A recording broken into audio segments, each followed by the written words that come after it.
Joining us with reaction to my opening monologue, editor-in-chief, Life Zet, and Fox News contributor, also nationally syndicated radio talk show host, Laura Ingraham. You know, I don't feel... Do you agree on the 5 alliance people that they're really trying to destroy the president?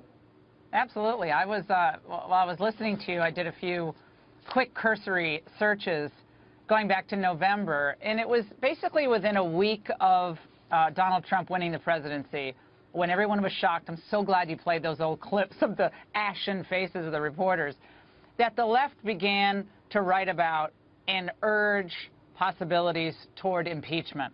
This is something they had in mind ever since they got hit with the 2x4 on election night.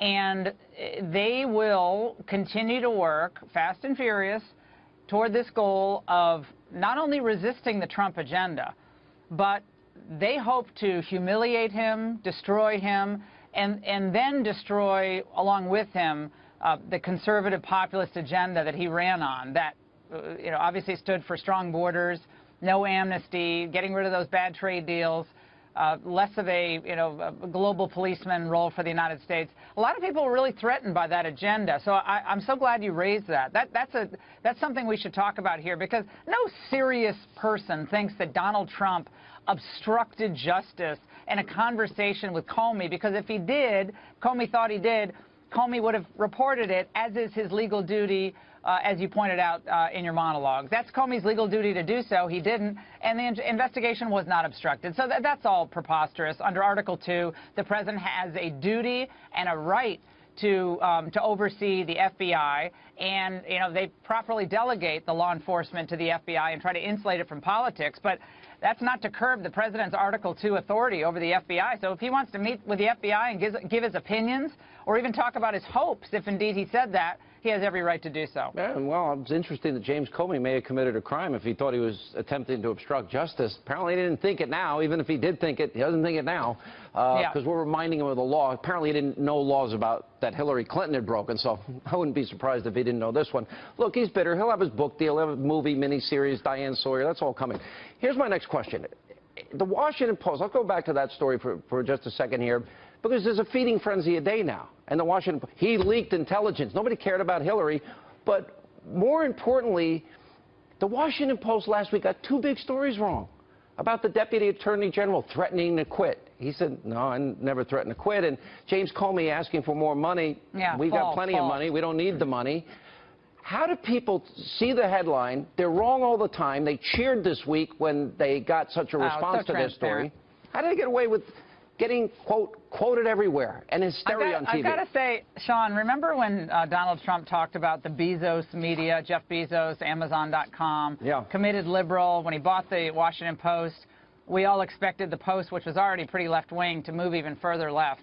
And now it's just an extension of the DNC. And for the most part, I mean, the New York Times might be a little better, and they have some good reporters at both places. I'm not trying to besmirch the reputation of all the reporters, but on some of this stuff, it is so irresponsibly reported, and taking so many anonymous sources with literally no accountability, and it seems like an axe to grind. There never is any question of the motivations of these leakers, and over the New York Times, Sean, they're willing to go with a story about a memo they haven't even seen. I mean, who's talking about those journalistic ethics? I'm sure it exists. Memo to self. Oh, Donald Trump said this. Never self-serving, though. No one ever writes self-serving memos. No, make him look good. But again, he should have told the Justice Department if he thought he was attempting to obstruct justice. Let me pick your legal mind here.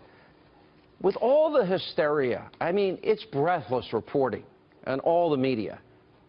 I think we're the only rational, sane people now, which, by the way, will drive them crazy to hear me say that. But here's my point. Yeah.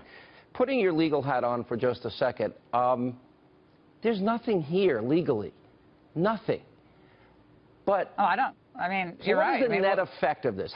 My argument... Again, it's not about... I don't think most serious legal scholars or commentators believe any crime was committed. Remember, with impeachment, the crime is whatever, or the conduct is whatever Congress decides it is. It doesn't have to be a crime.